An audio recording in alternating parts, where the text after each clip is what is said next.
are having a fish fry tonight, you guys. I have two, they were gallon-sized bags, almost to the top, of fresh fish fillets. They were caught Memorial Weekend, so 2 weekends ago, cleaned and frozen. So these are just about all thawed out. I have them in some water here, some cold water. So James and Gunner caught these. I'll insert a couple pictures of some of the really big ones that they caught. And so we're having a fish fry. Let me show you what else we're gonna have to go with it. We went to the little Amish store that's, oh, it's a couple hours from us. Not quite 2, but almost. But it's probably the closest one to us. But we went over the weekend. I picked up this bag of fresh green beans. So I'm gonna get these trimmed up, cleaned up here, and get these cooking. And then I just picked out a few little new potatoes to go along with that. This is the breading that I'm gonna use for the fish fry. And I bought some Frisch's tartar sauce. That is delicious. And yeah, we're gonna have some hush puppies and some french fries and some slaw. So it's gonna be delicious. I'm gonna bring you along. There is just something so much better about fresh grown produce, and I'm always glad to have it. We raised a garden for many, many years. We've been married for almost 33 years, you guys, so we've been married a long time. And we had a garden for a lot of those years, but the past several years we've just decided that that is one thing that we could cut out to sort of make our schedule a little less busy. So sometimes you have to do that. So I guess whenever I come by these yummy garden vegetables like this, it's just, oh, so good. So good. So these were no exception. Like I said, I got these at the little Amish store, and just got these all washed up. And you know, I show you guys silly things that I do. I got these all washed and everything and hadn't even broke them yet, which is no big deal, but normally I break and then wash. Anyway, I trimmed them up, got them washed, and then I broke them. And then these are the little new potatoes, just a few of those. And yeah, I just really enjoyed these. It's like a whole meal within itself, in my opinion. Some fresh green beans and potatoes and a green onion along with it. Yum, yum, yum. So to season these up, I'm adding in some onion. I'm going to go in with a little bit of dry chicken base. I'm going to put some garlic powder, black pepper, and a little scoop of bacon grease. Yes, when you get out the jar of bacon grease out of the refrigerator, you know something is going to be very flavorful. So anytime I fry bacon, I make sure to keep that back because it is a great way to flavor up things. All right, here it is. I'm going to get these cooking up.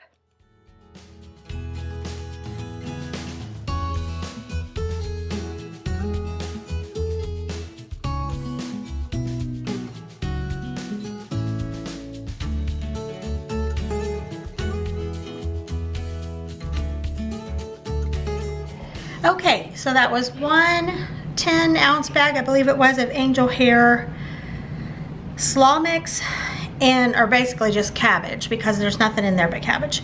So I added diced onion, a little bit of diced green pepper, and a small carrot shredded. And then for my sauce, I've got 2/3 cup of Duke's mayonnaise. I've got 2 tablespoons of sugar.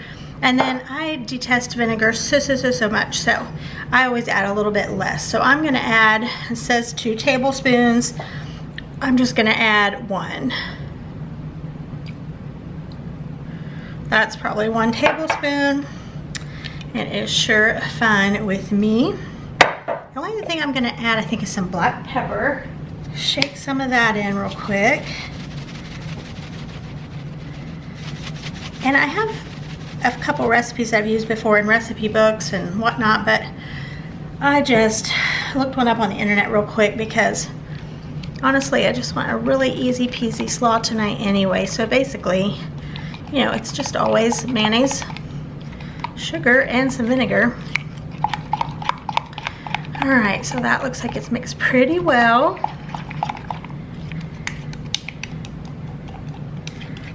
Let's coat that. I don't like to do slaw real far ahead. If I can, I mean, we'll eat on this until it's gone over the next couple of days, but as far as making it ahead of time, I just usually do it pretty close to time for dinner, within a couple hours, I'd say. So it is 4 o'clock. We won't be eating until a little after 6, so I'm about right on schedule. And don't ever think, oh my goodness, that's not enough. No, once this gets mixed and it sits in the fridge, the liquids will come out of the cabbage and it will be creamy and perfect. If you do too much, it'll just be too gloppy and gloopy. What would look pretty is purple onion, but I don't have any. So this will be just great with our fish fry. And I'd rather make it myself like this. It literally takes no time and is delicious, rather than buying the pre-packed stuff. I buy it sometimes, but I would prefer this because it is super cinchy. All right, oh, looks good already. So I'll give it a taste test before we eat. If I need to add any salt or anything with it, I will. Otherwise, I think we're good. So this is going in the fridge.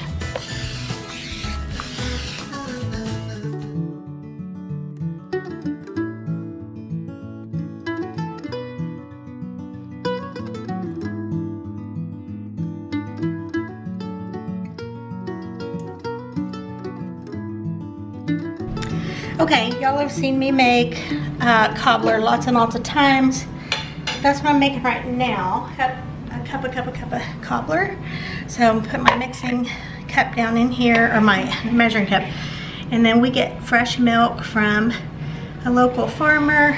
That's what is coming out of this big jar here. So we're almost to the end of it. We went through it so fast this time. It's just so delicious. Okay, so we've got a cup of milk going in. And I don't know about you, but whenever I'm cooking, I just wash and reuse, wash and reuse, wash and reuse. So I put my slaw into a smaller container after I got that all mixed up. Okay, this is a ½ cup measure, so 2 of those. So yeah, I just washed this bowl, and now it's gonna be my mixing bowl for this cobbler, and then I will wash it, and who knows, I might use it again. But that makes less dishes in the kitchen. You clean up while you go. Okay, so then this is a 1 cup measure here of my flour, and my handy dandy whisk. Sometimes I do vanilla extract, sometimes I don't. Guess it just depends on the mood I'm in. All right. And then it takes a stick of butter. I usually use a little less than that. I feel like maybe 6 tablespoons maybe is about what I use, as opposed to a whole stick. And it's a little warm for a cobbler. I mean, it's never too warm for a cobbler. But usually, I guess in the summer, I make cooler desserts. But I wanted to use up these berries. We had them in the fridge and we just aren't going through them. So I thought this would just be perfect. And I'm baking this a little ahead because it's warm out. And I don't want the kitchen to be super hot while I'm making everything else. So getting this baked a little ahead of time. All right, let's pour this over.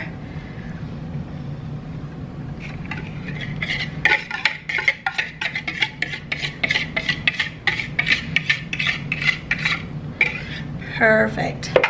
One of the most simple, comforting desserts that you can have is a cobbler, in my opinion, and this looks pretty patriotic. So if you want to make a cobbler like this, like I said, don't let the seasons dictate what you eat. I'm just saying I generally don't like to heat up my kitchen as much in the summertime, but I make it whenever I good and well please, and this would be so pretty around the 4th of July. All right, in the oven, I do it about 350 for about 45 minutes or so.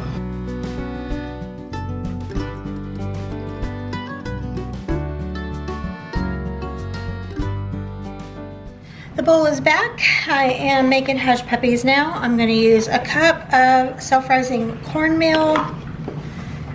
I am using about a ½ cup of flour. And ordinarily, I would not even measure, but I'm doing this so I can tell you guys. Got a good old farm fresh egg. And then buttermilk. This is just regular milk that I put lemon juice in to sour it a little bit. I actually think I probably need to double this because this is not going to make enough hush puppies for anybody. All right, let's start over again. Another cup of cornmeal. And another half cup of flour. I don't know what I was thinking. And a little bit more buttermilk. You want this a little bit thicker than for cornbread, in my opinion. Needs to be a little bit thicker. The only other thing I'm going to add in here is some diced onion in just a second.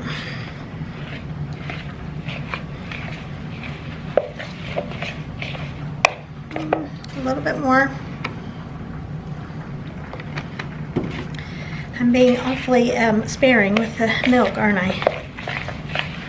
Of course, if you get too much, just add some more cornmeal, add some more flour.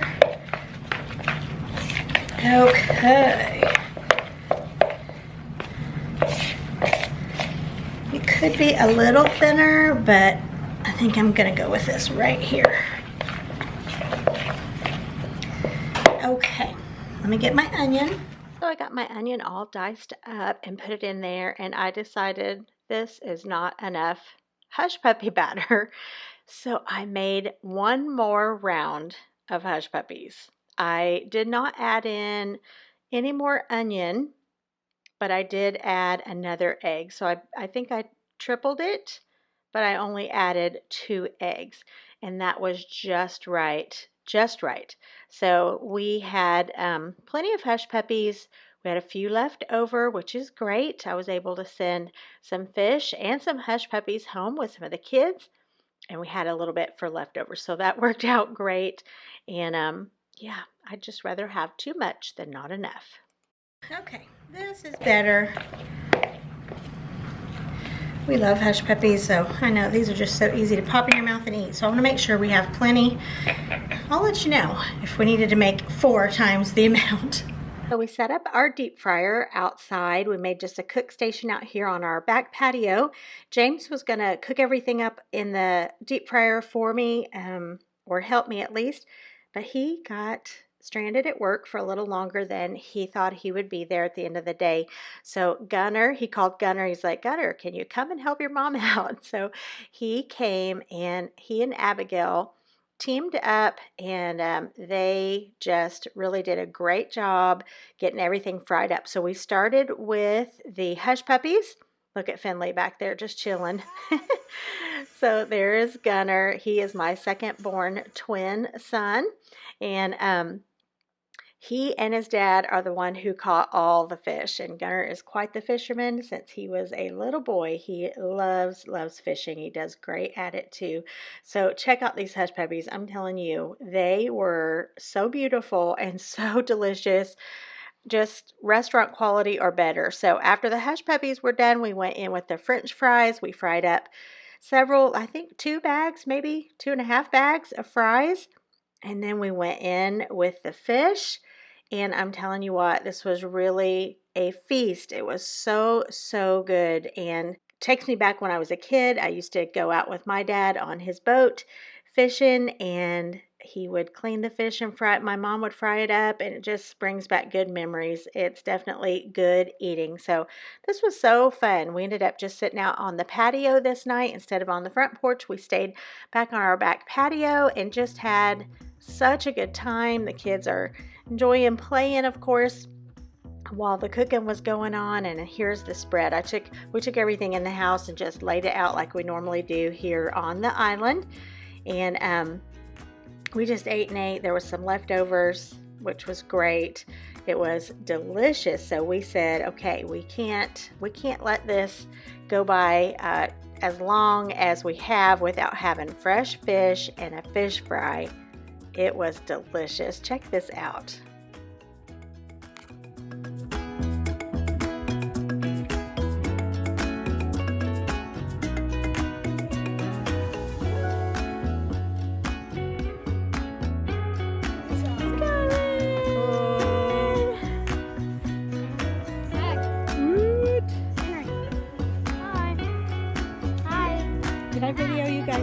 in the creek the other day? Yeah. Boys, are you eating some fish?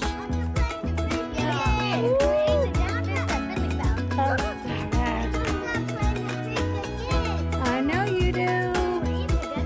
Hey, Bubba. Hey, Brooks. Hey, Bubba.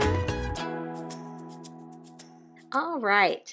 This meal was so good. I am making Philly cheesesteaks. For some reason, that was just sounding delicious for the last little bit. And so I went ahead and picked up what I needed to make those. This was a very quick and easy meal, but really good. So in my pan here, just sauteed some green peppers and onions and some butter. And then this is the shaved steak that I'm going to use. I buy this at Kroger, but I think you can get it at a lot of grocery stores. That's what it looks like in the packaging there. So it's very thin sliced in these little sort of shaved pieces like that. It fries up really quickly, and it's really good for a lot of different things, but I've only bought it maybe 4 or 5 times, and I tend to do a sandwich kind of like this, a steak sandwich, when I buy it. So tonight, Philly cheesesteak, my version. I'm sure there are a lot of different varieties out there, but this is what I chose to do. I went in and just did a few little pinches of that dry beef base just to give it a little extra beefy flavor. I didn't want to go too heavy on that and get it too salty. And then again with the Worcester, same thing, just a little bit so it's not too salty. Went in with some minced garlic. I heard someone recently call this jarlic because it's the garlic in the jar, so I used my jarlic, and I am just getting that all mixed around to get those seasonings all over that meat. And this, like I said, it fries up very quickly. And then I just decided to, instead of put my cheese on the sandwich after I put the meat on the bread, I thought, you know what, I'm just going to cover this whole thing of cheese right in the pan, and that was great. It just melted all on there. It kind of kept it together when I put it on the bread. That worked out perfectly. Here I am just buttering up these hoagie rolls that I am going to put in the air fryer. So I just kind of buttered them up and got a little bit of a crisp on those, got them warmed through before I added the meat and the peppers and onions on top. All right, here we go. A little bit of black pepper on top. And I forgot to tell you, I also put just a little bit of A1 sauce in there before I put the cheese on top. Just a little, maybe a teaspoon to 2 teaspoons. I kind of just drizzled across. And so that was really good. I would definitely do that again. All right, we are serving these things up. These were so hearty and so good. That melty cheese kind of helped it to hold together. And then I had some potato salad left over in the fridge from a previous meal, and that was a perfect addition to eat along with this. We sat on the porch, which is what we've been doing almost every night lately. We just get out there on the porch and enjoy some time in the evening, eat our dinner out there. Here's some barbecue and some horseradish sauce to top it all off. Like I said, these were just delicious, and you know, a fraction of the price probably to make these at home as if you were to get one out. So delicious, quick and easy. Put this on your meal plan, and I'm pretty sure everyone would love a good steak sandwich.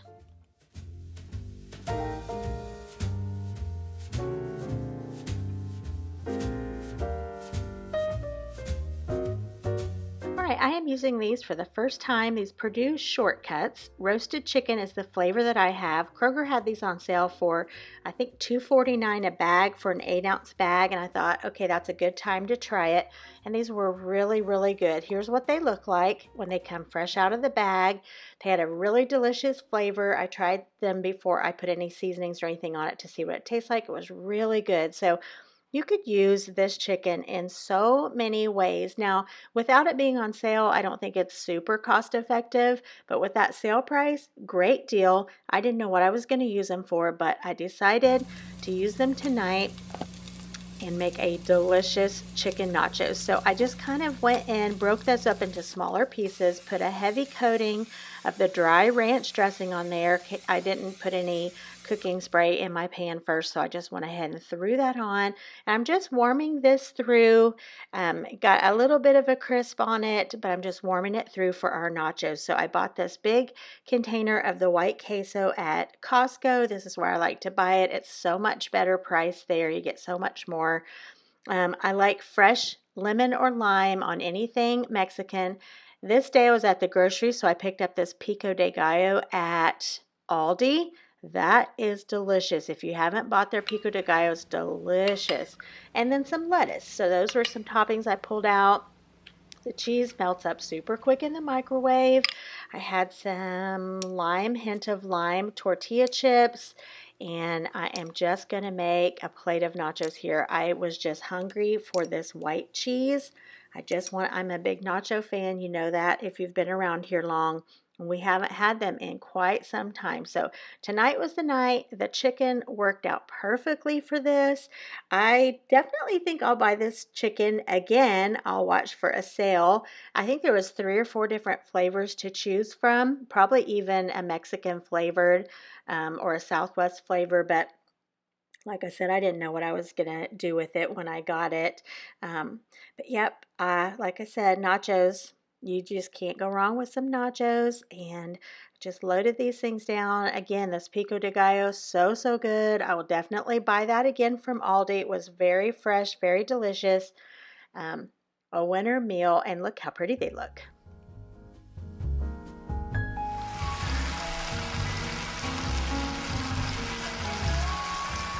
This was a Sunday evening meal. We weren't super hungry, but we wanted a little something. And this is a chicken pad thai. I bought this at Costco. It came with 2 meal portions. We'd already used one of them, so I had put the other portion in the freezer, except for the noodles. Those didn't go in the freezer. What's interesting about this, it all cooks together in the same skillet. You put in the dry noodles, you put in the chicken and veggie mixture, and it just cooks together. I did add a little bit of water, a little more creamy consistency, I guess. But if you see this at Costco, it's definitely worth buying. And it's something very quick to put together, and the portion wasn't huge, so it was just what we wanted for that night. I got these new bowls. I love having pasta or salad or something in a flat style bowl like that. It's like a melamine bowl. So I really love those. Here it is, all served up. So this was a half portion. It was just right for me and James this night, and we really enjoyed it, and it got something out of my freezer. All right, you guys, thank you so much for watching. As always, I so appreciate the time that you spend here on my channel. Hope you find some inspiration and have enjoyed being here. Give it a thumbs up if you did. Subscribe if you've not, and I'll see you the next time. Good Lord willing, and the creek don't rise.